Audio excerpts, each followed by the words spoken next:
자, 말씀을 나누겠습니다.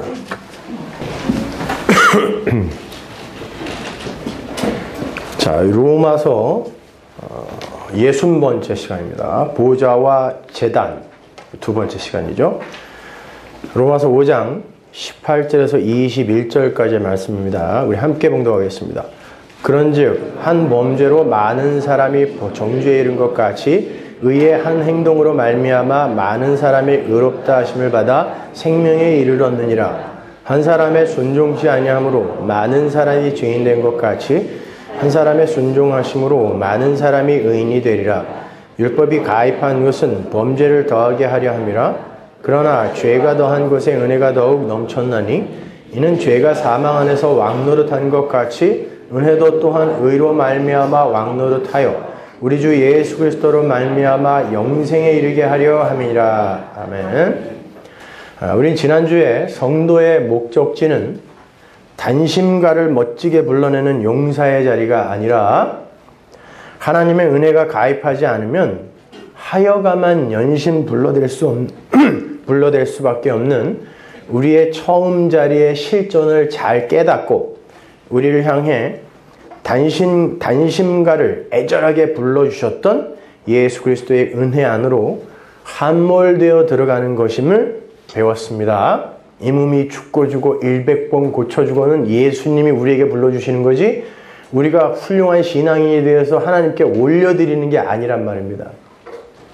그래서 우리의 인생은 아무것도 아님에 우리의 실체가 폭로되는 현장임과 동시에 그럼에도 불구하고 베풀어진 하나님의 은혜의 선물을 확인하며 찬송하는 이중성을 가지고 있는 그러한 것이라고 이야기를 했어요. 그래서 우리 성도 안에는 보좌와 제단의 두 현실이 공존하게 되는 것입니다. 쉽게 말해서 성도의 의, 영생, 거룩, 구원, 하나님 나라, 안식, 평강, 참 성전 등은 한 사람의 순종하심, 한 사람의 행함, 은혜의 왕노릇 그런 것에 의해서 불가항력적이며 무조건적으로 irresistible grace, unconditional election이라는 거예요. 불가항력적으로 무조건적으로 성도 안으로 intrusion, 뚫고 관입되어 들어오는 것이지 성도 각각의 열심과 노력의 결과로 주어지는 게 아니라는 거죠. 그래서 한 몸이에요. 그래서 한 지체라고 부르는 것입니다. 예수를 머리로 한 몸이라는 건 각 지체의 개별적 자아가 머리를 향해 이렇게 몰수되는 거예요. 차압당하는 거예요. 그래서 한 몸이에요. 그래서 지체는 내 개별적 자아를 주장할 수 없게 되는 게 교회란 말입니다. 그걸 여러분이 이 땅에서 경험하고 가는 거예요. 그리고 올바로 인식하고 가는 거란 말이죠. 따라서 그 몸에서 떨어져 나와 개별적 자아를 챙기겠다고 나서는 걸 뭐라 그런다고 그랬어요? 야, 그거 관역이 벗어났다. 하마르티야. 그게 죄란 말이에요. 그죠? 그걸 죄라고 하고 그렇게 나무에서 떨어진 가지들은 모아서 어떻게 된다? 불살라버린다가 지옥이란 말이에요. 지난 수요일에 공부한 간음과 이혼의 이야기가 바로 그 이야기를 했죠. 신랑과 한 몸이어야 하는 신랑과 신부가 이 신부가 신랑에서 떨어져 나가서 내 개별적 자아를 구축하고 바벨탑도 쌓고 선악과 먹고 이게 다 간음이며 이혼인 거예요. 그러니까 성경이 말하는 그 간음과 이혼은 전부 이런 영적인 이야기를 하는 거지 뭐 여기 간음한 사람 이혼한 사람은 예배당에 절대 오면 안 된다 그런 이야기가 아니란 말이에요. 그렇다고 해서 된다는 얘기도 아니고요. 그러니까 여러분 수요일 주일을 제가 일부러 이렇게 연계시켜서 가니까 될 수 있으면 수요일 날도 경천 동지한 일이 생기지 않는 이상 나오셔야 돼요. 여러분이 한국에서 들어보셔서 아시겠지만 이렇게 나와서 함께 예배하는 것과 집에서 아무리 동영상이나 아니라 동영상 할아버지를 틀어놓고 예배를 해도 달라요. 그리고 이해의 정도가 굉장히 차이가 납니다, 여러분. 그러니까 될 수 있으면 다른 약속 같은 것들은 다른 날로 미루시고 수요일 날도 많이들 오시기 바랍니다. 자, 그렇게 한 몸으로 지어진 신랑에게서 떨어져 나가서 개별적 자아를 챙기는 행위가 바로 영적 간음이며 영적 이혼이에요. 그래서 우리는 한 몸을 지켜야 되는 거죠. 그게 로마서 5장 말미에 한 사람 이야기인 거예요. 그래서 계속 한 사람, 한 사람, 한 사람이 나오는 거예요. 어렵게 생각할 거 없습니다. 창조주는 한 분 하나님이시고 모든 피조물은 하나님에 의해 창조된 거다. 이게 성경과 역사가 증명해내야 하는 유일한 진리인 거예요. 그래서 제가 전에 이 성경 전체와 역사 전체는 창세기 1장 1절을 설명하는 거다 라고 말씀을 드린 거예요. 창세기 1장 1절. 태초에 하나님께서 천지를 창조하셨다. 그러니까 너희들은 선악과 따먹고 선악의 주체가 되어서 창조주 흉내내려고 하지 말고 너희들의 그 처음 자리에서 하나님의 영광만을 위하고 하나님께만 찬송하는 자가 되어라. 그렇게 살아라. 이게 바로 성도가 역사와 인생 속에서 반드시 자각하고 확증하고 가야 하는 내용인 거란 말이에요. 그렇게 자신의 처음 자리를 올바로 인식한 질그릇 안에 보배이신, 보물이신 하나님의 그 영광이 충만하게 담기는 그런 형국이 하나님 나라이며 그 하나님 나라가 곧 하나님 백성인 거고 우리 보고 거룩한 나라라고 하잖아요. 그게 바로 하나님 백성인 거고 그 자체가 바로 하나님의 나라니까 성전인 거예요. 다 똑같은 이야기 하는 거예요. 그래서 성도의 역사 속 인생은 이미 구원이 완료가 된 묵시 속 현실인 보좌의 그 경험과 물론 이건 믿음으로 경험할 수 있는 거죠. 그 보좌의 경험과 역사 속 현실인 제단의 그 처절한 경험 이건 육으로 우리가 감지하는 거기 때문에 그걸 고난이라고도 이야기하는 거죠. 바로 그러한 경험이 공존하는 쉬운 말로 승리와 부인이 동시에 경험되는 비밀스러운 체험장이 되는 거예요. 그러면 요한계시록으로 가서 완성된 하나님의 성전, 즉 하나님 나라인 그 교회, 역사 속 그 성도, 그게 교회잖아요. 하나님 나라잖아요, 우리가. 그죠?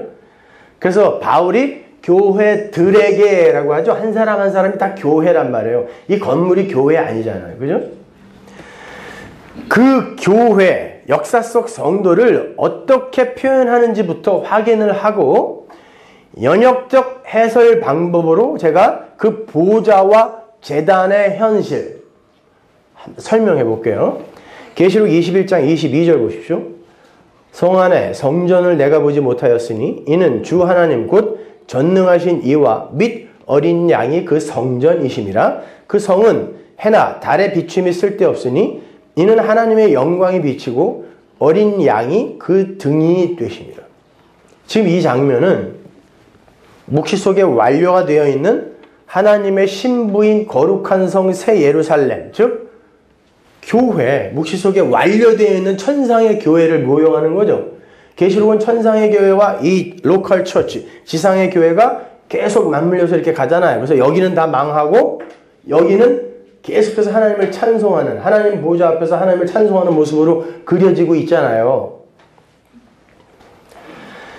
그런데 그 거룩한 성 새 예루살렘 안에 성전이 없다 그러죠. 그 안에 있는 성전은 하나님이시고 어린 양이신 분이래요. 하나님이시며 어린 양이신 분. 그 성전에는 하나님의 영광이 비치는데 그 영광을 뿜어내는 등은 역시 어린 양이래요. 그죠? 이게 바로 하나님 나라예요. 그러니까 천상의 교회는 피조물의 영광이나 가치나 자랑이 다 부정이 되고 하나님의 영광이 어린 양이라는 프리즘을 통해서 나라 안 가득 충만하게 채워지는 그런 성전인 거예요. 이렇게 묵시 속 천상의 성전은 어린 양이 주인이고 어린 양에 의해 완료가 되며 어린 양이라는 정체성, 그 하나님 나라 성전의 정체성 자체가 어린 양이에요. 제물이에요. 타인을 위해 내가 죽는 거예요. 그러한 정체성을 가진 하나님의 처소란 말이에요. 성전이. 그런데 그 성전은 반드시 이 역사 속에서 헐림, 부서짐을 통과하여 새로운 성전으로 지어지는 과정을 겪어내야 돼요. 요한복음 2장 19절 보세요. 예수께서 대답하여 가라사대 너희가 이 성전을 헐라 내가 사흘 동안에 일으키리라. 유대인들이 가로되 이 성전은 46년 동안의 지었거늘 네가 3일 동안에 일으키겠느냐 하더라. 그러나 예수는 성전된 자기 육체를 가리켜 말씀하신 것이라. 참 성전이신 예수가 티끌들의 그 성전 입성을 위해서 먼저 헐리죠. 옛 성전이 되어서 헐리는 거예요. 예수님이. 이 성전을 헐어라. 실제로 그 옛 성전도 헐리지만 예수님이라는 성전도 헐리죠. 예수님이 옛 성전이 되어서 먼저 헐리고 다시 새 성전으로 부활하는 게 구원이란 말입니다. 그러니까 그 티끌들에게 예수라는 성전이 헐려서 그 안에서 물과 피가 흘러 그 티끌들과 이겨져서 수요일날 제가 여기서 간단하게 설명해 드렸는데 이겨져서 존재가 되는 거예요. 티끌은 성령, 생기가 부어지지 않으면 그냥 네페시예요. 살아있는 게 아니에요. 그거는요. 움직이고 생각한다고 해도 살아있는 게 아니에요. 짐승들이 그래요. 거기에 생기가 부어져야 살아있는 거죠. 근데 그 생기를 르와흐, 성령이라고 하고 그 성령을 요한복음에서 물이라고 하잖아요. 그러니까 물이 부어지지 않으면 티끌은 그냥 티끌이에요. 먼지예요. dust, 아파르란 말이죠. 그러니까 예수라는 그 성전이 헐리고 거기서 물과 피가 흘러 티끌들과 이겨져야 그들이 성전으로 조물이 되는 거예요. 이게 하나님 나라가 만들어지는 창조의 메커니즘이에요. 이것이요. 그걸 십자가라고 하는 거예요. 없음들의 존재됨은 반드시 십자가의 능력으로만 가능한 거예요. 바로 그 참성전이신 어린 양 예수의 그 역사 속 삶을, 그 성전이신 역사 속 예수님의 역사 속 삶을 우리가 그대로 답습하여 살아야 돼요. 왜? 우리가 성전이기 때문에 그래요. 고린도전서 3장 16절 보세요. 너희가 하나님의 성전인 것과 하나님의 성령이 너희 안에 거하시는 것을 알지 못하느뇨? 누구든지 하나님의 성전을 더럽히면 하나님이 그 사람을 멸시하시리라. 하나님의 성전은 거룩하니 너희도 그러하니라. 이건 선언이에요. 명령이 아니라. 너희는 거룩하다지 거룩해져라가 아니죠. 히브리서 3장 4절 보십시오. 집마다 지은 이가 있으니 만물을 지으신 이는 하나님이시니라. 여기서 집은 성전이죠. 그런데 그 집 성전은 하나님이 지으셨다 그래요. 또한 모세는 장래에 말할 것을 증거하기 위하여 하나님의 온 집에서 사환으로 충성하였고, 온 집이 뭐야? 성막이잖아요. 모세가 충성한 곳은 성막, 성전. 그리스도는 그의 집 맡은 아들로 충성하였으니 우리가 소망의 담대함과 자랑을 끝까지 견고히 잡으면 뭐다? 그의 집이라. 우리가 성전이에요. 하나님의 집이란 말이에요. 우리가.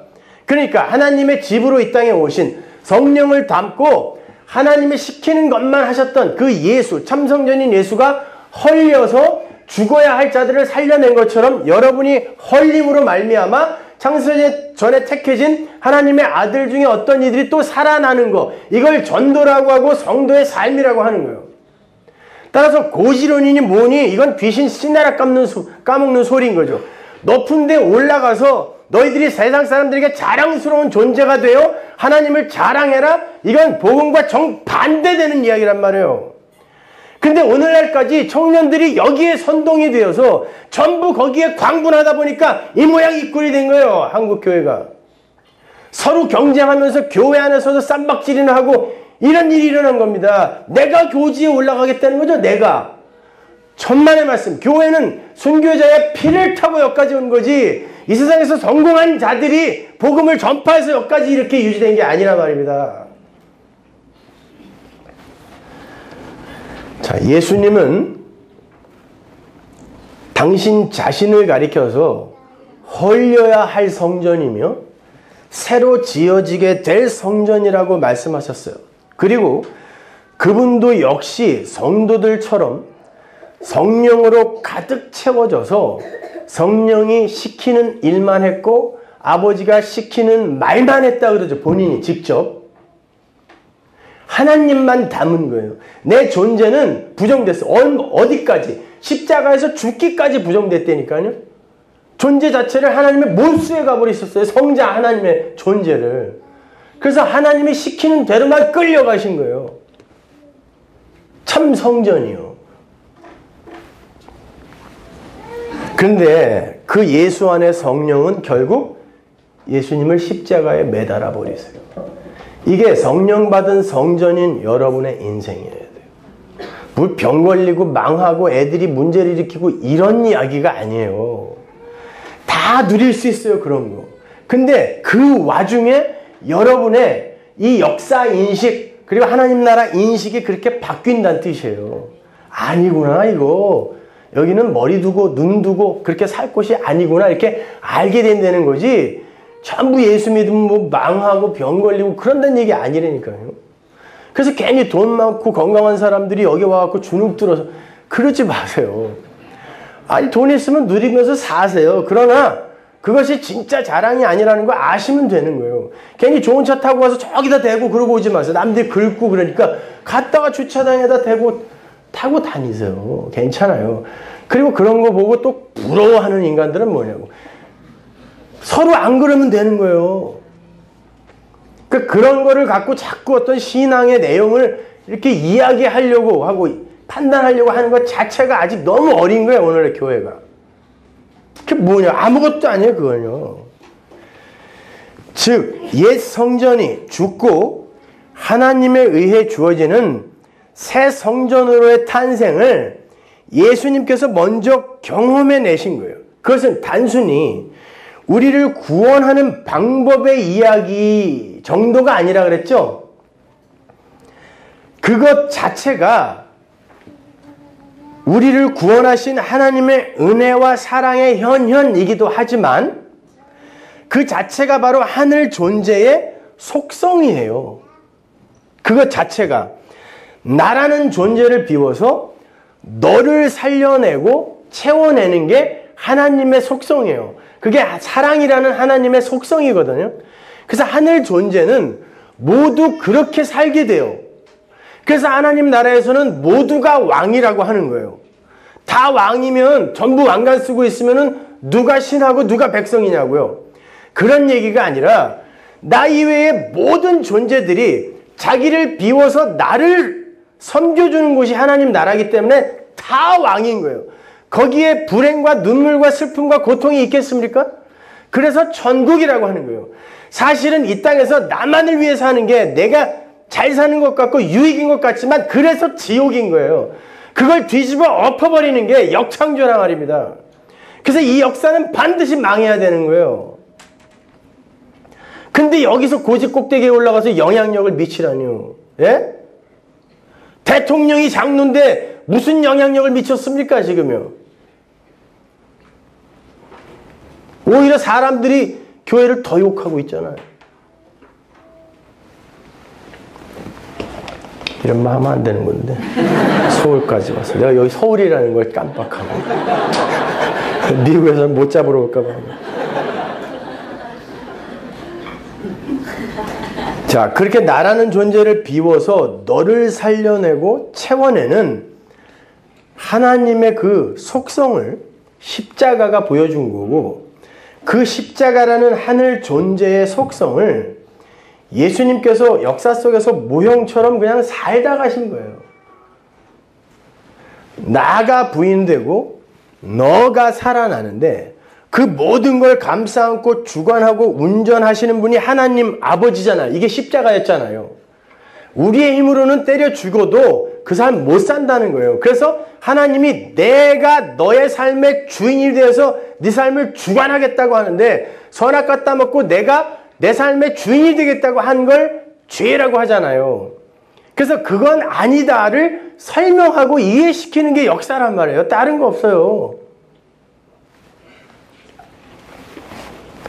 그래서 묵시 속에는 이미 보좌에 앉으셔서 만물을 통치하시는 하나님이신 예수께서 이 역사 속에서 제단의 제물로 바쳐지는 그런 경험을 하시는 거고 그런 그림을 우리에게 이렇게 보여주시는 거예요.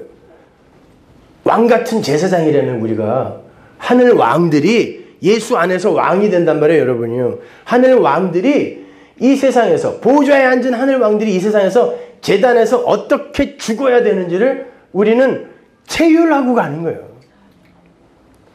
그래서 인생이 이 모양인 거예요. 하나님이 마치 나만 미워하는 것처럼. 그러나 그게 잘 가는 거예요.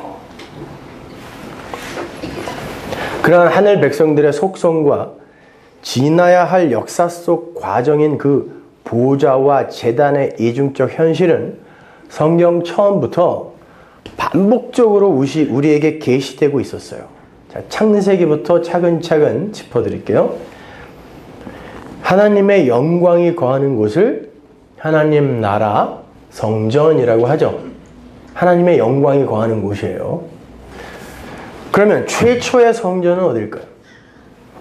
아무것도 없었던 창세전의 성전 어디예요?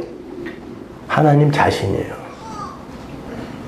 아무것도 없었던 곳에 하나님만 계시는데 하나님의 영광은 그 안에 있어요. 성전은 누구? 하나님이란 말이에요. 그런데 그 하나님의 영광이 시간과 공간 속으로 이렇게 관입되어 들어온 걸 천지창조라고 그래요. 하나님의 영광이 들어와서 창조를 시작하셨단 말이에요. 그러니까 하나님은 하늘 성전의 모형으로 이 역사와 공간을, 우주를 창조하신 거예요. 그리고 거기에다가 우리가 알아먹기 쉽게 또 작은 성전을 하늘의 식양대로 짓게 하신 거고. 그래서 제가 최초의 성육신은 십자가가 아니라 천지창조 때 이미 일어난 거라고 말씀드린 거예요. 하나님의 영광이 시간과 공간 속으로, 우주 안으로, 제한적인 이 안으로 뚫고 들어와 버렸다니까요. 그렇게 하나님의 영광이 시간을 여시고 이제 창조를 시작하시죠. 그리고는 그 모형으로서의 성전을 보시고, 다른 말로 청량하고예요. 보시고 그 감리를 한 다음에 감리 후기를 뭐라 그래요? 좋았더라. 하나님의 영광이 성전을 하나님의 말씀만으로, 혼돈과 공허는 formless 컨텐츠가 없는 것, 그죠?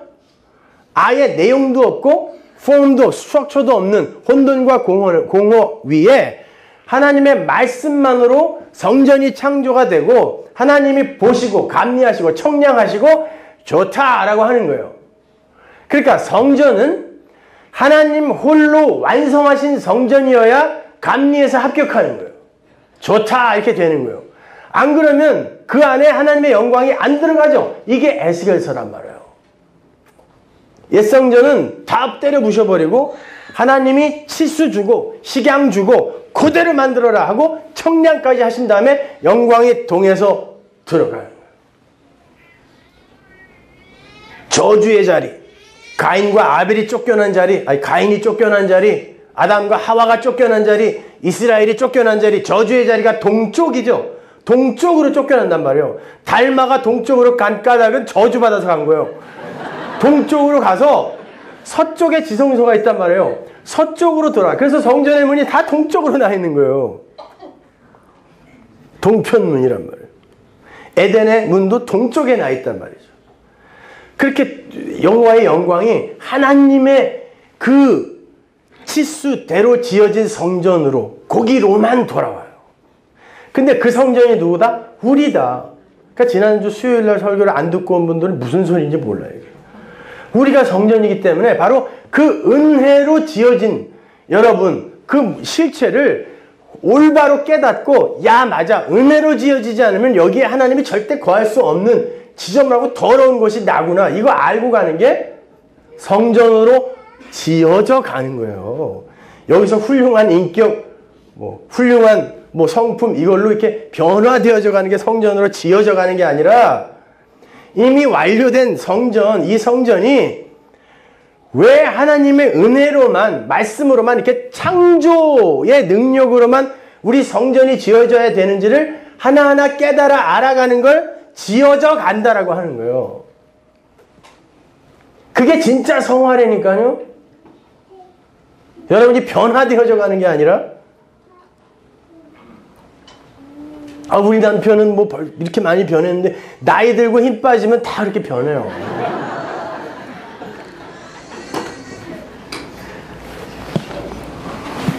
그러니까 그런 변화는 타 종교인들이 절대 못하는 거여야 하나님이 준 거란 말이에요. 근데 그런 변화는 타 종교인들이 더 잘한단 말이에요.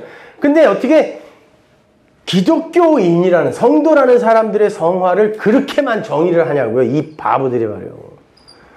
불교인들이 더 잘하는 거를 그걸 sanctification이라고 그래요.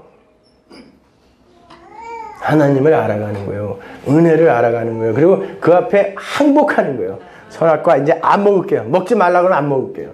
먹으라는 것만 먹을게요. 이렇게 되는 거예요.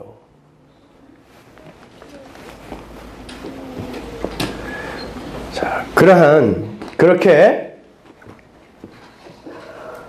하나님의 영광이 시간을 여시고 창조를 하시는데 보시기에 좋았더라라는 감리 후기 결과가 딱 떨어지자마자 안식이 오죠. 7일째 안식. 안식이란 단어 사바스가 뭐라고 했어요? 존재가 제자리에 앉는 거예요. 제자리에 앉아서 각자의 역할을 성실하게 수행해내는 상태. 이게 안식이에요. 그러니까 하나님이 하나님의 자리에서 하나님 대우를 받는 게 하나님의 안식이고 피조물은 피조물의 자리에서 자기가 지어진 목적, 찬송이잖아요. 에베소서 1장. 하나님을 찬송하는 게 안식이에요. 우리의 안식. 그리고 그 상태를 의라고 하는 거예요. 그 관계를. 의. 짜닥. 이게 깨진 게 불이란 말입니다. 그래서 일곱째 날 안식으로 딱 끝나는 거죠. 역사는 그렇게 없음에서 있음을 존재케 하시는 창조주이신 하나님과 원래 없음이었던 피조물의 정체를 확증함과 동시에 경험케 하는 그런 모델하우스에 불과한 거예요. 모델하우스는 실제 건물이 지어지면 헐리는 거예요. 그래서 혼돈과 공허뿐인 없음의 자리에 하나님의 영광이 관입이 되어 창조가 일어나는 거고 뭐가 있으면 안 돼요. 재료가 있으면 안 돼요. 없어야 돼요. 그 창조가 보시기에 좋았더라라는 그런 감리 평가를 받게 되는 거고 하나님의 창조의 말씀 능력으로만 지어졌으니까 좋다 토부 되는 거예요. 그렇게 하나님 홀로 창조하신 보시기에 좋은 은혜의 나라에 하나님이 안식으로 거하시는 바로 그 모습으로 천지 창조가 그려지고 있는 거예요. 그러니까 이것 또한 모형이란 말입니다. 그래서 하나님 나라에 가면 해도 없는 거예요. 1차적으로 옛 하늘과 옛 땅에 속한 모든 건 다 사라져요. 다 사라집니다. 그러니까 이 역사는 한마디로 하나님의 성전 청량이라고 해도 과언이 아니죠. 하나님의 성전 청량 현장, 감리 현장 이렇게 명명해도 과언이 아닌 거죠. 내가 내 식으로 지은 그 성전에만 내 영광을 둘 거라는 그러한 하나님의 의지가 확증되는 장이 바로 역사란 말이에요. 니들이 아무리 멋있게 지어봐라. 내가 그 안에 들어가나. 역사와 인생들은 독자적인 건축자들이 되어서 열심히 자기들의 성전을 짓고 있고 하나님은 홀로 은혜를 도구로 하여 당신의 성전을 창조해내세요. 그리고는 역사 내내 인간들의 그 인공적 성전을 부정하고 부수세요. 선악과 먹은 선악 지식, 선악 체계에서 나온 성전이니까 이건 부수고 부정하셔야 돼요. 그리고는 결국 그들의 바벨탑을 멸망으로 종결내시고 하나님의 성전만 오롯이 남기는 거예요. 건축자들은 아들이라는 모퉁이 돌을 받아들이지 않고 열심히 포도원 밖으로 집어 던지죠. 왜? 우리도 할 수 있다. 예, 선악과 먹은 아담들이니까. 할 수 있다. 왜 우리에게 저 모퉁이 돌이 필요해? 왜 저 돌을 기준으로 해서만 살아야 돼? 야, 저거 던져! 우리도 할 수 있어. 건축자들이 버린 돌이에요. 누구? 예수. 그 돌이 모퉁이 돌이 되어 하나님 홀로 지으시는 게 하나님의 교회라 말입니다. 그걸 여러분이 배워가는 거예요. 우매한 인간들은 그러한 하나님의 역사를 감지해내지 못해요. 인간들이 만들어낸 모든 성전이 다 하나님의 청량의 미달이에요. 불합격입니다.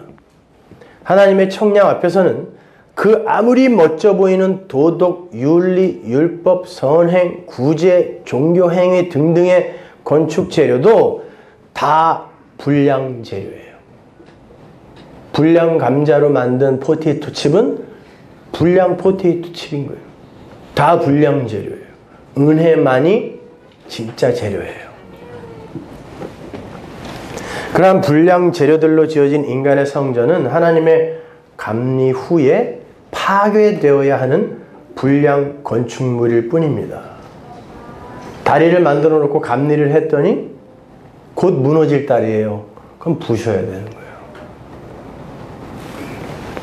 그게 모래 위에 지은 집인 거예요. 사상 누각이요. 와디에다 지은 건 겉으로 보기엔 멋져 보이죠? 우기가 되면 골로 빗물이 흐르거든요. 그게 모래예요. 와디라는 단어가. 평소에는 건기 때는 그리로 마차가 다니는 곳이거든요. 왜냐면 물이 흐르던 곳이라 길이 되어 있단 말이에요. 그래서 야, 여기 단단하니까 여기다 집 짓까? 비 오면은 근데 창수가 하나면 그리로만 물이 흘러서 홀랑 날아가는 거예요. 겉으로 보기엔 멋지지만 재료가 잘못되어 있는 것입니다. 그러니까 하나님께 야, 참 좋다라는 그러한 평을 들을 수 있는 성전은 하나님께서 홀로 지으신 은혜와 사랑과 능력이라는 재료로 지은 하나님의 성전뿐인 거예요. 그리고 우리는 그걸 진심에서 우러나오는 찬송, 영광 이것으로 감사하는 거예요. 그래서 반드시 이 역사라는 인간들의 성전은 파괴되어야 하는 것입니다. 그러니까 이 역사와 인생이 바로 율법으로 대표되는 옛 성전인 거예요. 그 안에는 여러분의 몸도 들어가 있어요. 그걸 사도 바울이 옛 사람이라고 하죠. 그거예요.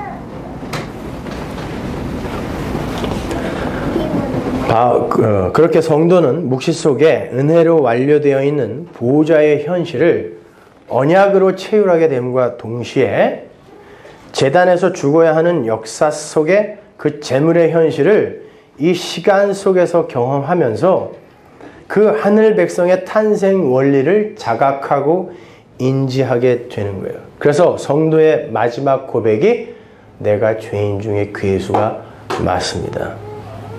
나는 없는 자입니다. 이게 되어야 되는 것입니다. 내가 내어놓은 모든 역사 속 성전 짓기의 수고와 열심이 부정당하는 그런 축복 속에 이 세상을 떠나게 되는 거예요. 교회에서 열심히 일을 해놨더니 공은 딴 사람에게 돌아가. 복 받은 거예요, 여러분. 그걸 여러분이 챙겨가시면 여러분은 독배를 마시는 것과 똑같아요. 인간은 쇠하고 하나님의 열심만이 흥하는 그런 삶이 축복받은 삶인 것입니다. 성도의 삶 속에서는 반드시 그게 성취돼요. 그건 약속이기 때문에 그래요. 반드시 여러분은 허물어지게 되어 있어요. 에스겔서 40장에 보면 하나님께서 예루살렘 성전이 무너진 상태에서 새로운 성전의 환상을 보여주며 성전 청량을 하시는 장면이 나와요.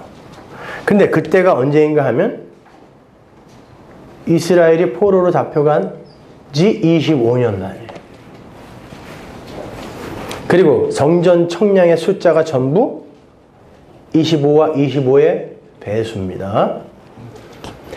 히브리 사람들은 확정되어 변개될 수 없는 약속을 이건 약속한 그때에 반드시 이루어질 거야 하고 다시 한번 확인할 때 그 절반의 숫자로 표기를 해요. 그러니까 25는 50년째에 이루어질 어떤 약속을 확증하는 숫자죠. 근데 성전이 25로 도배가 되어 있단 말이에요. 청량을 해봤더니 50 하면 생각나는 게 뭐죠? 희년입니다. 안식년이 7번 지나고 그 다음 해에 모든 노예들이 다 풀려나고 모든 빚이 탕감되는 자유의 해 희년. 그게 안식이고 그게 하나님 나라예요. 그게 하나님의 성전이에요. 그러나 노예와 빚진 자들이 열심히 노력해서 희년을 끌어당기는 게 아니라 그냥 법으로 정해진 때가 되면 그들이 어떻게 살았던 풀려나는 거예요. 나쁜 종, 좋은 종, 많이 빚진 자, 적게 빚진 자 다 풀려나는 게 하나님 나라란 말이에요. 그들이 어떤 스펙을 보고 차등 있게 그 나라를 주고 누리게 해주는 게 아니라니까요. 희년은 누구에게나 공평하게 주어지는 거예요. 그건 내가 반드시 이루어낸다. 그게 성전이다. 그래서 25년째에 약속을 주시는 거예요. 환상으로. 그리고는 이게 요한계시록 21장에서 완료가 되죠. 그리고 거기에서 청량이 다시 한번 일어나잖아요. 그러니까 그런 숫자는 아무런 의미가 없는 거예요. 사람들이 뭐 성전을 치수대로 만들려고 애쓰고 뭐 이러는 거 보면 참 안 그래도 된다니까요. 여기저기 치수 다 달라요. 그걸 그대로 만들어서 뭐 어떡할 거예요. 눈과 귀가 열리지 않은 이들은 아무리 옛날 모세의 성전에다가 갖다 놔도 뭔지 못 알아먹어요. 그러잖아요. 여러분 유럽 같은 데 여행 가서 무슨 이 유적 같은 걸 볼 때 야 경치 좋다 이러고 오는 사람들, 그런 사람들이 있는 반면 그거에 대해서 정확히 알고 간 사람들이 느끼는 감동은 다르잖아요. 그죠? 이 치수나 이런 건 아무 의미가 없는 거, 모르는 사람들한테는. 알고 있는 우리에게나 감동적인 거지 이게. 야 25가 그런 거야? 야 12이 그런 거야? 이렇게. 50이 그런 거야?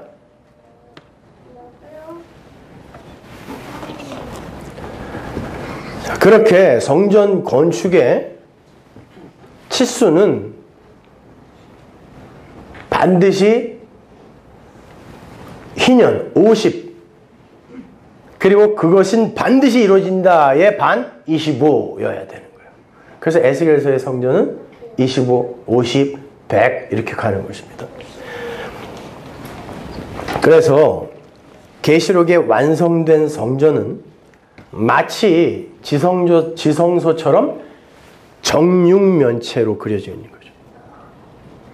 왜냐면 어디를 재도 똑같은 은혜여야 되기 때문에 그래요. 여기다 뭐가 보태지면 안 돼요. 삐뚤어진다고 그래요. 지성소가 왜 정육면체인 줄 아세요? 다 청량해서 은혜여야 돼요. 하나님 나라니까 거기가. 은혜의 보좌. 성전은 은혜, 똑같은 은혜로 지어져야 정육면체인 거예요. 그 은혜의 성전 건축, 희년을 완성하시기 위해 이 땅에 오신 분이 예수님이란 말이에요. 그러니까 성전은 예수, 아들에 의해서만 지어져야 되는 거예요. 누가복음 4장 16절 보세요. 예수께서 그 자라나신 곳 나사렛에 이르사 안식일에 자기 규례대로 회당에 들어가서 성경을 읽으려고 서심해 선지자 이사야의 글을 드리거늘 책을 펴서 이렇게 기록한 데를 찾으시니 곧 주의 성령이 내게 임하셨으니 이는 가난한 자에게 복음을 전하게 하시려고 내게 기름을 부으시고 나를 보내사 포로된 자에게 자유를, 눈먼 자에게 다시 보게 함을 전파하며 눌린 자를 자유케 하고 주의 은혜의 해를 전파하게 하려 하심이라 하였더라. 책을 덮어 그 맡은 자에게 주시고 앉으시니 회당에 있는 자들이 다 주목하여 보더라. 이에 예수께서 저희에게 말씀하실 때 이 글이 오늘날 너희 귀에 응하였느니라 하시니라. 이사야서 61장의 내용이죠. 주의 은혜의 해가 뭐예요? 희년. 그 희년을 내가 완성하러 왔다 그러죠. 내가 왔으니 그건 이루어진 거야 라고 말씀하시는 거예요 지금. 그랬더니 바리새인들이 죽이려고 그랬잖아요. 그래서 에스겔서에 그 새 성전 청량 숫자가 전부 25와 50인 거예요. 희년, 아들이 완성하시는 희년, 그건 반드시 이루어진다. 예루살렘아, 헌성전이 무너진 곳에 새 성전이, 이 새 예루살렘이 성자 예수에 의해서 반드시 서게 될 것이다. 이게 바로 에스겔서란 말이에요. 그렇게 하나님의 영광이 거하게 될 새 성전인 교회는 예수가 홀로 시작하셔서 홀로 완성해 내시는 성전이기에, 우리가 수요 예배 때 찾아본 것처럼 요한계시록의 성전은 12의 제곱 144, 10, 1000 이렇게 가는 거예요. 제곱은 항상 완성도의 깊이를, 정도를 이야기하는 거예요. 그래서 10의 세제곱, 1000은 더욱더 완벽한 완성 이야기하는 거예요. 12의 제곱 144는 반드시 완성될 것, 그리고 이미 완료된 것, 이런 걸 표현하는 거예요. 그래서 14만 4천은 하나님의 약속대로 반드시 완성되어질 것, 그리고 이미 완성되어져 있는 것이란 뜻이에요. 그래서 14만 4천이지 그만큼만 구원받는다는 얘기 아니에요, 여러분. 그런데 그 은혜라는 식양과 치수와 모양대로 지어지지 않은 인간의 성전에는 절대 하나님의 영광이 들어가시지 않아요. 그래서 에스겔서에 보면 율법의 성전, 옛 성전, 예루살렘의 그 예루살렘에서 하나님의 영광이 이렇게 떠나가 버리는 거예요. 율법의 세계에서는 하나님의 영광이 거할 수가 없어요. 떠나가야 돼요. 왜? 은혜가 거할 곳이 없으니까.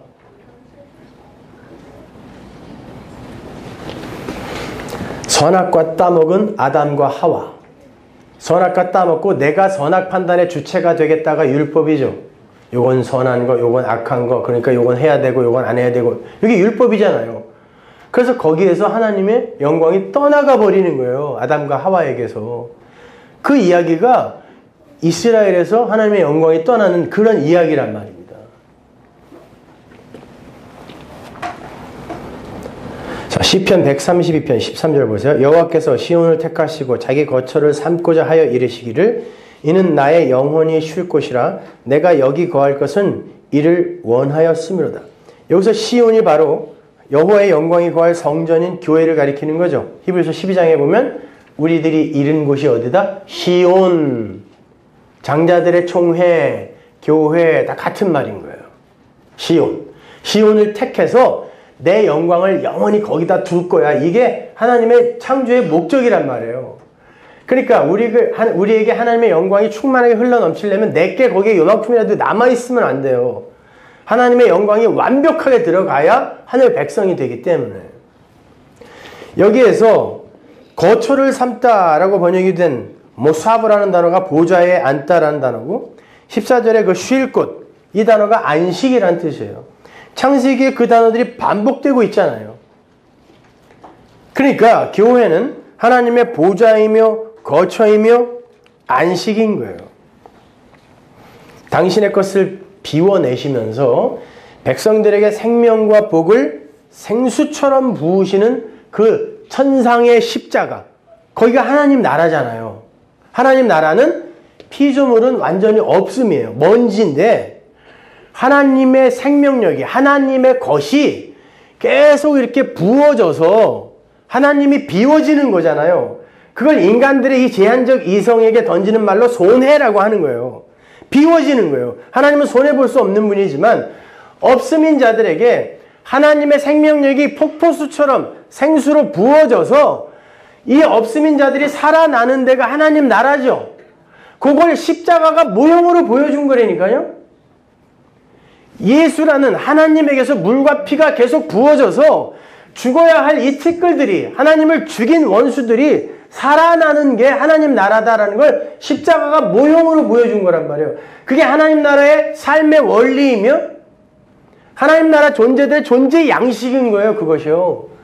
우리가 그렇게 될 거라니까요. 그러니까 성도가 하나님이 보시기에 좋은 하나님의 안식처, 성전이 되기 위해서는 하나님의 그 청량자가 딱 들이닥칠 때 어떤 모습으로 서 있어야 하나님의 영광에 들어올 수 있어요? 은혜로 서 있어야 되는 거예요. 그 은혜로 서 있어야 되는 거예요. 근데 이 은혜를 가르치는 데에 실패한 거예요. 오늘날 교회가. 사람들의 길을 살려주려고 하다 보니까, 그리고 교회에 몸집을 키우려고 하다 보니까 은혜를 설명하지 않고 사람들의 자존심만 높여준 거예요. 그리고 사람들을 감동시키려고 애를 쓰다 보니까 다 울고는 가는데 마음이 공허한 거예요. 감동은 받는데 복음에 의해 감동받은 게 아니라 사람을 다스리는 다루는 심리학적 기술에 의해 감동받아요.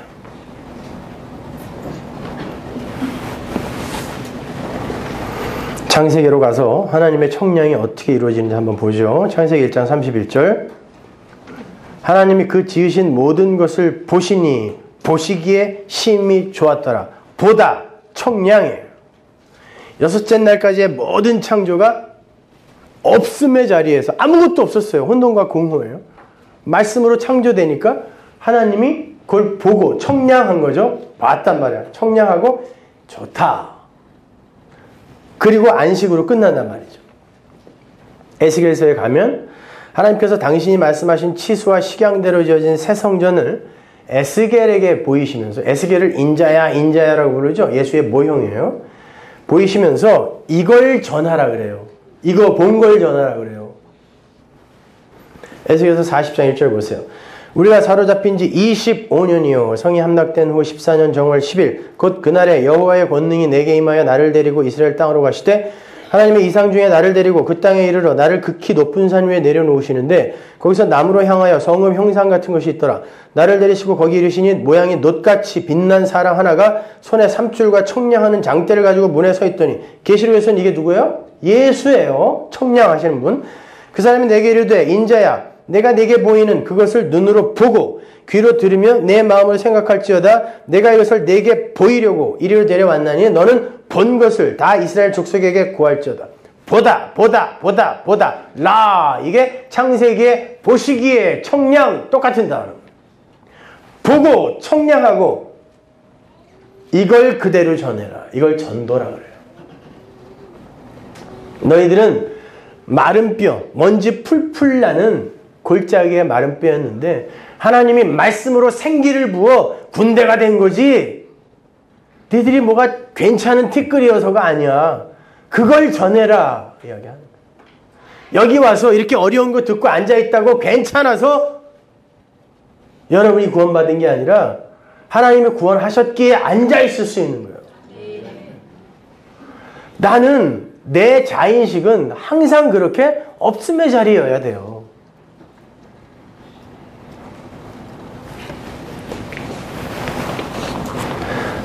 그렇게 하나님이 보신 그 은혜의 성전을 성도가 같이 보는 거예요. 그게 눈과 귀가 열렸다라고 하는 거예요. 그걸 보고 이게 은혜의 성전이구나. 그래서 나는 죄인 중에 괴수입니다라고 고백을 하고 간 사도 바울이 그 사람이 진짜인 거구나. 이걸 이해하는 거. 그리고 그걸 전하는 거예요. 자, 여러분이 수십 년 신앙생활 했는데 지금 여러분의 자인식이 그래요? 내가 죄인 중에 괴수가 맞습니다. 맞습니다. 가슴을 치면서 그렇게 하나님 앞에 부르짖습니까? 아니면 그래도 내가 걔보다는 나니까 이 정도지 이러고 계세요.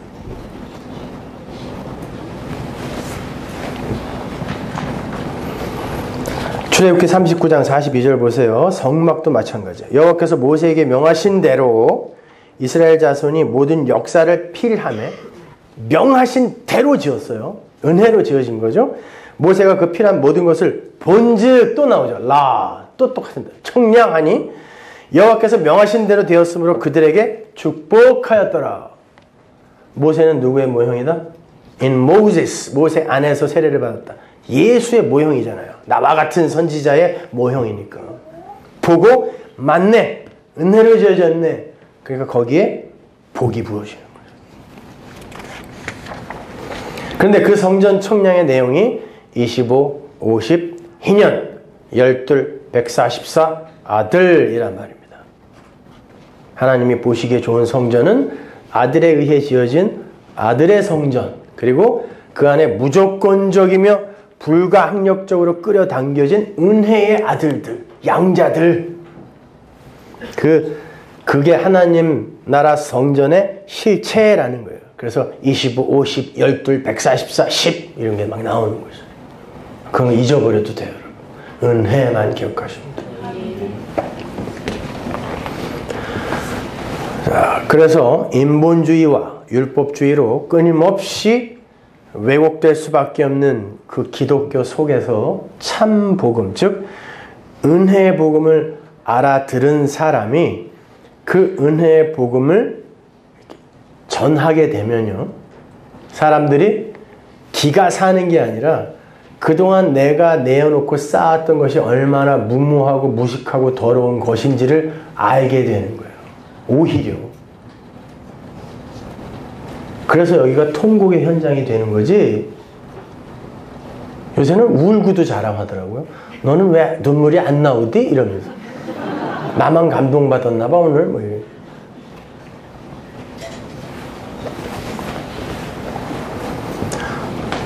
그러니까 설교라는 건 그렇게 은혜, 하나님이 홀로 완성하신 은혜의 성전 안으로 우리를 함몰시키는 것이어야지 듣는 사람들의 기가 더욱더 살아나는 그런 설교여서는 안 돼요.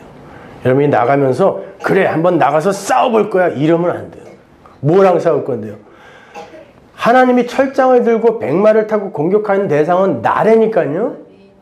내 안에 그 마귀적 속성, 엉뚱한 데 가서 자꾸 싸우니까.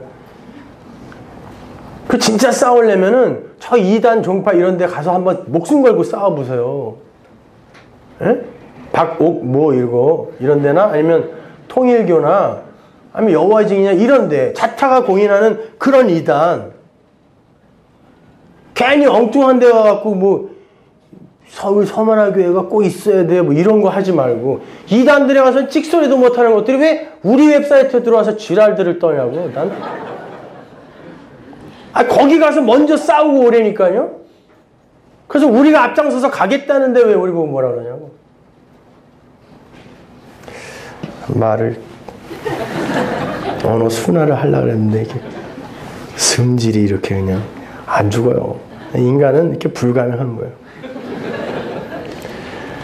에스겔서 43장 10절 보세요. 그 은혜의 복음을 전하게 되면 어떤 일이 일어나는지 보세요. 인자야, 너는 이 전을 이스라엘 족속에게 보여서 그들로 자기의 죄악을 부끄러워하고 그 형상을 측량하게 하라. 지들 꼬라지를 볼 수 있게 이거 보여줘 봐라. 반드시 이걸 올바른 눈으로 보는 자들은 지들을 부끄러워할 것이다 라고 이야기합니다. 이게 복음이에요, 여러분.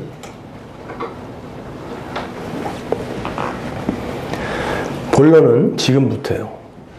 하나님께서 하나님의 치수로, 하나님의 식양으로 새로 완성하신 새 성전을 청량하시는데, 하나님의 보좌를 상징하는 지성소가 있는 그 성전과 번제단이 정확하게 같은 모습으로 그려진다는 거예요. 보좌가 있는 지성소와 제물이 도륙당에 줍는 번제단이 똑같은 모습으로 나타난다니까요. 번제단이 성전의 축소판이에요. 에스겔서 44장 47절 보세요. 그가 또 그 뜰을 청량하니 장이 100척이요 광이 100척이라. 네모 반듯하며 제단은 전 앞에 있더라. 제단과 전이 서로 마주보면서 성전을 완성하고 있는 그런 모습이에요. 여기에서 뜰이라고 번역이 된 단어가 층이라는 단어로도 쓰이는 단어예요. 층, 뜰 같은 단어예요. 역대하 6장에 보면 나오는데, 에스겔서 43장에 보면 번제단을 청량하는 장면이 나오는데 번제단이 3층으로 되어 있어요. 번제단도. 성전도 바깥뜰, 안뜰, 성전 건물 이렇게 되어 있어요. 번제단 아래층, 위층, 번제단 이렇게 되어 있어요.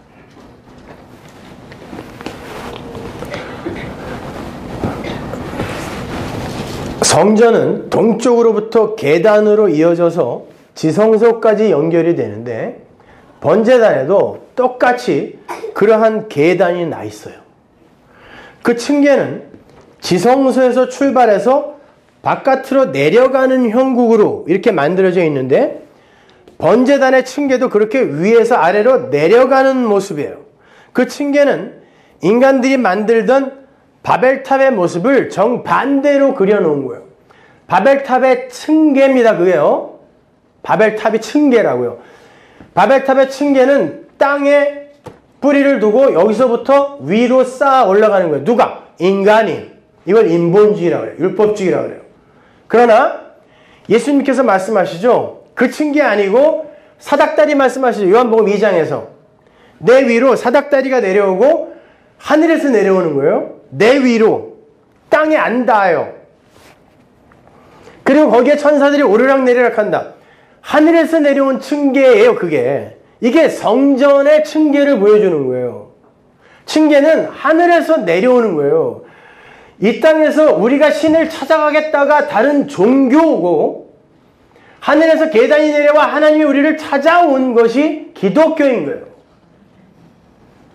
그래서 성전과 번제단에 그 층계가 전부 위에서 아래로 내려가는 형국으로 만들어져 있는 거란 말입니다. 층계의 시작이 예수 그리스도란 말이에요.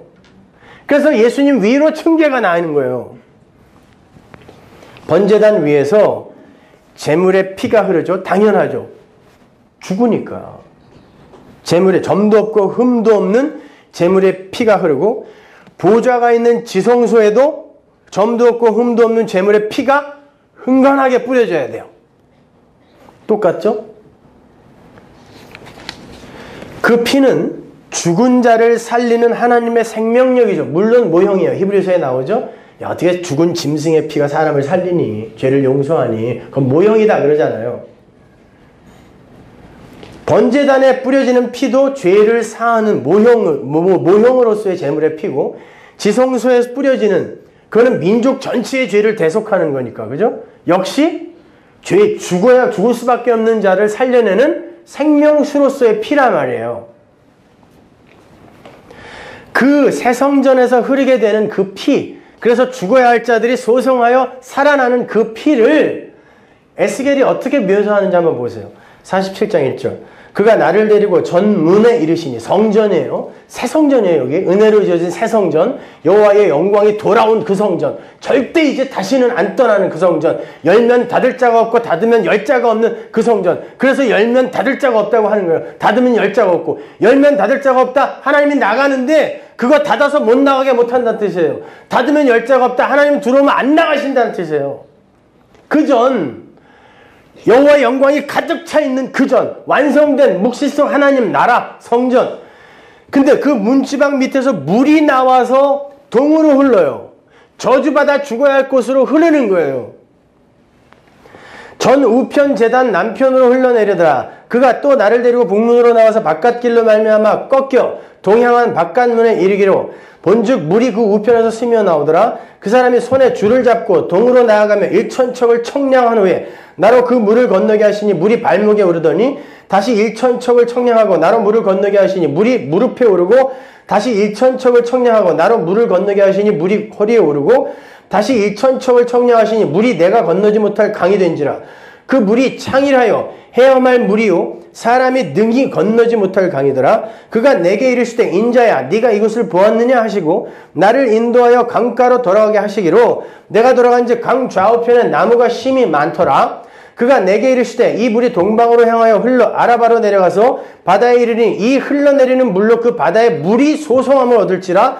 이 강물이 이르는 곳마다 번성하는 모든 생물이 살고 또 고기가 심이 많으리니 이 물이 흘러 들어가므로 바닷물이 소성함을 얻겠고 이 강이 이르는 각처의 모든 것이 살 것이며 또 이 강가에 어부가 설 것이니 엔게디에서부터 에네글라임까지 그물 치는 곳이 될 것이라. 그 고기가 각기 종류를 따라 큰 바다의 고기같이 심이 많으려니와 강 좌우 강에는 각종 먹을 실과 나무가 자라서 그 잎이 시들지 아니하며 실과가 끊치지 아니하고 달마다 새 실과를 맺으리니 그 물이 성소로 말미암아 나옴이라. 그 실과는 먹을만하고 그 잎사귀는 약재료가 되리라. 하나님의 성전에서 물이 흘러나와서 모든 만물을 소성시켜 나라를 만드는 거예요. 눈물도 없고 슬픔도 없고 고통도 없고 질병도 없는 그 나라를 만들어내는 거예요. 그 성전이, 그 물이. 계시록에 똑같은 내용이 나와요. 22장 1절 보세요.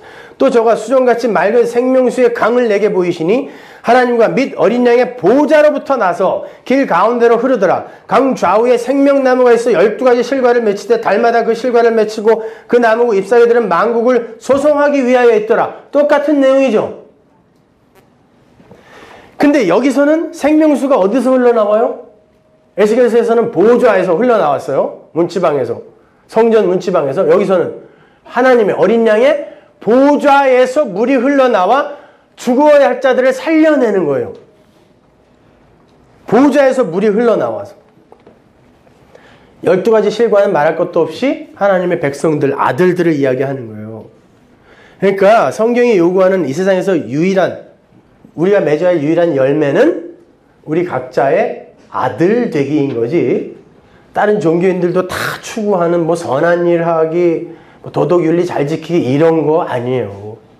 그런 것도 열심히 하시는데 진짜 열매 맺기가 뭔지 잘 아시란 말이에요. 열매는 이거밖에 없어요. 근데 예수님은 그 참 성전에서 쏟아지는 생명수를 가리켜서 뭐라 그래요? 너희들이 이 생명수 마셔야 사는데 이 생명수가 뭔 줄 알아? 뭐라 그래요? 요한복음에서 7장에서 성령이라고 그러잖아요. 수요일날 봤잖아요. 요한복음 7장 37절 보세요. 명절 끝날 곧 큰 날에 예수께서 서서 외쳐가셨을 때 누구든지 목마르거든 내게로 와서 마셔라. 나를 믿는 자는 성경에 이른 것 같이 그 배에서 생수의 강이 흘러나리라 하시니 이는 그를 믿는 자의 받을 성령을 가리켜 말씀하신 것이라. 이 물이 어디서 쏟아졌어요? 이 성령이 십자가에서. 요한복음 19장 34절. 그중 한 군병이 창으로 옆구리를 찌르니 곧 피와 물이 나오더라. 죽어야 할 죄인을 살리는 피, 만물을 소송케 하는 물, 이것이 예수의 허리에서 나오는 거예요. 그래서 아기가 탄생하는 창조의 자리에 여자들이 물과 피를 흘리게 되어 있는 것입니다. 요한복음 16장 7절 보세요. 그러하나 내가 너희에게 실상을 말하노니 내가 떠나가는 것이 너희에게 유익이라. 내가 떠나지 아니하면, 떠나다는 거 십자가 지고 죽는다는 얘기예요. 보혜사가 너희에게로 오시지 아니할 것이요 가면 내가 그를 너희에게로 보내리니. 그러니까 성령은, 물은, 그 피는 십자가에서 쏟아지는 거죠. 근데 계시록은 그 십자가를 보좌라고 한단 말이에요. 어린 양의 보좌라고 한단 말이에요. 하나님의 보좌는 하나님 것이 비워지면서 먼지인 자들이 살아나는 게 하나님의 보좌라 그랬잖아요. 그게 하나님 나라라 그랬잖아요. 그게 뭐예요? 십자가요. 십자가는 죽어야 할 우리를 살리는 방법일 뿐만이 아니라 하나님의 속성이란 말이에요. 그래서 보좌를 십자가라고 하는 거예요, 성경이요. 근데 여러분은 보좌에 앉아있다 그러죠. 큰일 난 거죠.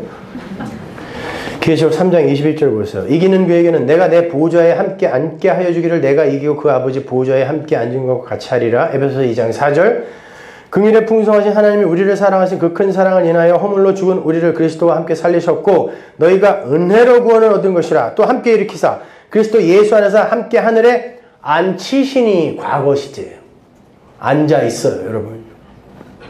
그러면 하늘 보좌의 주인이신 예수님이 역사 속에서, 그 하늘 왕이 역사 속에서 십자가라는 보좌를 통과한 것처럼 그 안에서 함께 보좌에 앉아 있는 여러분은 그 십자가를 반드시 통과하게 되는 거예요. 반드시.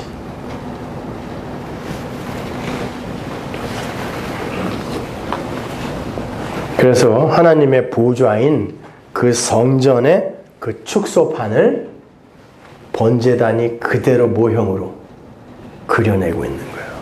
그러니까 성경은 전부 예수만 이야기하고 있는 거예요. 하나님의 능력과 영광과 은혜만 이야기하고 있는 거예요. 그 성전 안에 수많은 기구들 중 왜 번제 다니냔 말이에요. 하필이면 거기서 예수가 죽는 거예요. 그래서 우리가 사는 거예요. 그게 하나님이에요. 우리 같은 거 안 만들어도 돼요.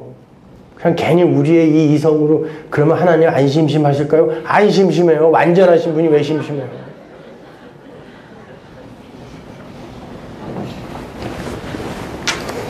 여러분, 오늘이 교회력에 의하면 부활주일이에요. 대목입니다. 예수께서 종려나무 가지를 흔들던 예루살렘 백성들의 환대를 받으면서 예루살렘 성전으로 입성하셔서 거기서 죽으시죠. 번제단에 들어가시는 거예요. 그런데 은혜로 새로 완성된 새 성전, 동편에서 문을 따라 지성소로 가는 길에 뭐가 그려져 있는 줄 아세요? 종려나무가 그려져 있어요. 그러면 예수님이 지금 죽으시러 십자가로 향하는 그 길이 어디로 가는 길이라는 거예요? 보좌가 있는 지성소니까. 보좌, 십자가가 보좌인 거예요. 예수님의, 하늘왕이신 예수님의 보좌가 이 역사 속에서 십자가로 나타난다니까요. 그래서 우리가 살았어요. 근데 그분이 쳐다드리고 맞아드리고 우리가 둘째, 셋째, 넷째, 다섯째 동생들이라며요. 우리도 반드시 이 세상에서 참 세상 재미없는 곳이다, 이러한 자각을 할 수 있는 사건들, 경험들이 일어나야 되는 거예요. 세상에서 갖는 희망이라는 거, 이런 것도 그런 문제들이 없어야 희망이 되죠. 돈을 많이 벌었어요. 희망이에요.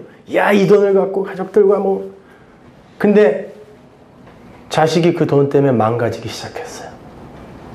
그때 그 돈이 그 사람에게 희망이 됩니까? 건강이 희망이었던 사람 쫄딱 망했어요. 건강하면 뭐하냐? 오래 살면 뭐해? 희망이 없어져야 돼요. 그런 일들이 여러분의 삶에 일어나서 기가 꺾여야 돼요. 풀이 죽어야 돼요. 그래서 하나님, 그 나라는 정말 이러한 슬픔과 고통과 눈물이 없는 그러한 곳 맞지요? 라고 한 발 한 발 그 나라로 소망의 눈을 돌리는 거예요. 근데 어떻게 복음을 듣고 이 세상을 어떻게 하면 문제없이 떵떵거리며 잘 살 수 있을까? 그 방법을 가르쳐 달라고. 이런 마음으로 설교를 듣고 있는 사람들이 있을 수 있냐고요? 어떻게 해요? 말씀은 여러분이 이 세상을 어떻게 살아야 되는지에 대한 처세나 삶의 방법을 가르쳐 주는 게 아니에요. 어떻게 하면 착한 사람이 돼서 사람들에게 존경받은 사람이 될 수 있을까요? 좋은 책들 200권 소개해 드릴 수 있어요, 제가요. 성경 말고 200권. 아니, 흥부놀부만 읽어봐도 알아요, 그건요. 초등학교 1학년 도덕책만 읽어봐도 알아요, 그건.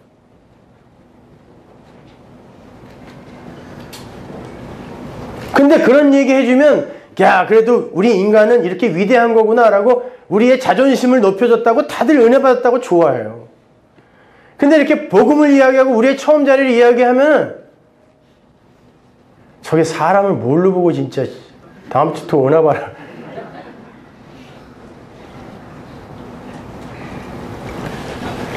아닙니다, 여러분. 교회에서는 하나님의 영광만이 드러나는 거예요. 근데 그 하나님의 영광이 뭐라고요? 십자가라니까요. 그래서 십자가만 여러분이 배우면 되는 거예요. 그래서 성경이 번제단, 이스라엘, 하나님의 교회를 같은 단어로 표현해요. 번제단이라는 그 단어가 아리엘이라는 단어거든요. 히브리어로. 그걸 예루살렘을 부를 때도 써요. 그 단어를요. 이사야서 29장 1절 보세요. 슬프다 아리엘이요 아리엘이요. 이게 번제단이거든요. 다윗의 진친 성읍이여 연분연 절기가 돌아오려니와 내가 필경 너 아리엘을 괴롭게 하리니 내가 슬퍼하고 애곡하며 내게 아리엘과 같이 되리라. 앞에 거는 예루살렘, 이스라엘, 하나님의 백성들을 이야기하는 거고 뒤에는 번제단. 내가 너를 번제단에서 반드시 모가지를 잘라서 내 신부 삼고 말 거다는 뜻이에요. 그래서 예수님이 그러는 거 울면서 예루살렘아 예루살렘아 아리에라 아리에라 니들은 그래서 죽어야 되는 거야. 어디서? 내 안에서. 근데 안 죽겠다고 계속 도망만 다니니 어떻게 하면 좋니? 번제단, 교회, 예루살렘 같은 말이에요. 예루살렘이 순결하고 깨끗해지기 위해서는 번제단이 점없고 흠없는 예수라는 제물로 깨끗해져야 되는 거예요. 그 안에서 구원받은 여러분이 거기서 하나님께 드려진단 말이에요. 사도 바울이 왜 우리에게 거룩한 산 제물이 되라 그러는지 아세요? 최선을 다해서 헌신하여 남들은 해낼 수도 없는 그런 일을 해내라는 말이 아니에요. 하나님은 너희들을 제물 삼아 반드시 죽일 건데 그때 당황하지 마 이 뜻이에요. 그게 제물이에요. 여러분은 보좌에 앉아있기 때문에 그 십자가라는 보좌를 이 세상에서 반드시 살아내야 돼요. 거기에 앉아야 돼요. 그래서 내가 너희를 안 치겠다 그러는 거야. 우리는 하기 싫으니까 육을 갖고 있기 때문에. 그러한 묵시 속에서 완료된 현실을 하나하나 알아가는 걸 성전으로 지어져 간다라고 하는 거예요. 지금 조금씩 더 나아지는 게 아니라 그걸 어디다 써먹어요? 그 불량 재료를. 아무리 여러분이 이 세상에서 나아지고 죽는 순간에 뭐 인간들이 보기엔 거의 완벽한 재료가 됐다 그래도 그거는 불쏘시개로도 못 써요. 하나님의 집에서. 은혜로만 지어져야 된다니까요. 그러니까 성전으로 이미 창조되어 있는 은혜의 능력으로 창조되어 있는 여러분의 실존을 하나하나 알아가는 걸 그런 거구나. 지어져 간다라고 하는 거예요. 거처가 되어져 간다라고 하는 거예요. 뭘 거처가 되어져 가요? 이미 성령이 들어와 있다며. 그 성령이 보내신 사신이에요. 성령이 들어와 있다니까요. 그러면 성전이고 하나님의 거처란 말입니다. 그런 하나님의 은혜의 현실을 하나하나 알아가는 것. 그렇게 한 사람의 행함, 한 사람의 순종, 은혜의 왕노릇에 의해 나는 영생 얻었습니다. 구원 얻었습니다. 이거 고백하는 거, 이게 성도의 본무입니다. 그런 이들이 그렇게 하나님의 은혜 앞에서 두 손 두 발 들고 털리는 자들이 여전히 자기의 쾌락만 쫓아서 살게 될까요? 여전히 자기의 유익만을 위한 그러한 삶의 지향성을 그대로 고수하게 될까요? 천만에요. 반드시 변화가 있어요. 다른 이들이 이야기하는 그런 종류의 변화 이야기하는 거예요. 여러분의 세계관과 가치관이 반드시 변하고 여러분의 그 실체를 바라보며 아프게 되어 있어요. 진절머리가 나게 되어 있어요. 거기에서 나오는 진짜 헌금, 진짜 봉사, 진짜 선교, 진짜 구제 이거 하자는 거예요. 아무것도 하지 말자는 게 아니라. 그 사람들은 10의 1조가 아니라 10의 9조를 털어서라도 힘 닿는 대로 뭔가 하려고 합니다. 근데 복음을 듣고 이 악당들이 이제 헌금도 안 해도 된대. 여보 적당히 해. 여보 뭐하러 새벽부터 나가서 교회 와서 의자 날러. 다 놓고 나면 그때 가. 악당들이 말이죠. 복음까지도 그렇게 이용해 먹는다니까요. 아니 우리의 구원이 목적지라면 아무것도 안 해도 돼요. 하나님이 다 하셨으니까. 근데 내가 내 영광을 위해 창조한 내 백성을 오게 하라. 우리의 목적지는 구원이 아니라 영광이란 말이에요. 그러니까 구원받은 자는 그 거저 받은 구원의 그 현실을 갖고 영생을 가지고 하나님의 영광을 위해, 그래, 영광을 위해 이제는 내 삶 속에서 좀 어떤 하나님이 기뻐하시는 일이 나타났으면 좋겠다라는 기도가 나오지, 야, 이제 아무것도 안 해도 되겠네? 이런 말이 안 나온단 말입니다.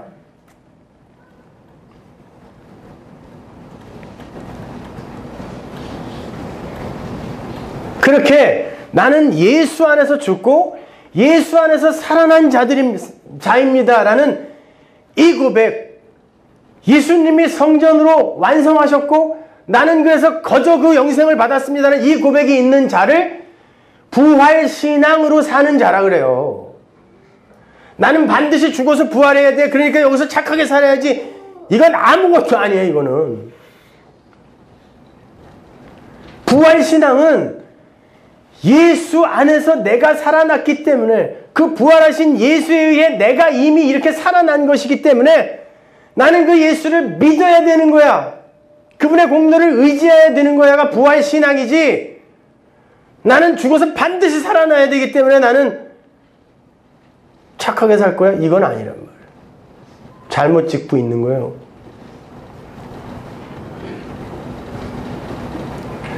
그러한 이들이 1년 365일 매일매일을 부활절로 사는 거예요.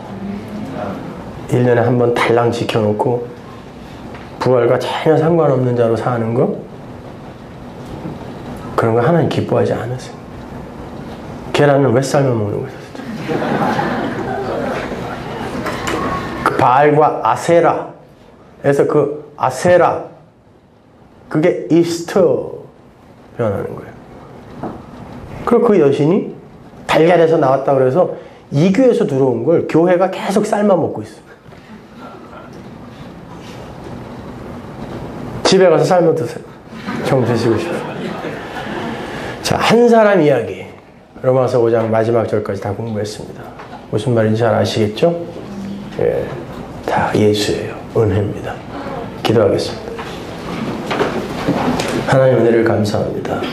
한 사람, 인자 예수에 의해 우리는 이렇게 거저 불가항력적인 구원을, 무조건적인 구원을 받았습니다. 그것을 올바로 이해하고 찬송하는 이들의 삶이 어떻게 불성실하며 어떻게 여전히 더럽고 추악한 쾌락만을 쫓는 삶일 수가 있겠습니까? 아버지 하나님이요, 그 복음이 능력이 되는, 말씀이 능력이 되는 서울 성원화 교회 되게 하여 주옵소서. 예수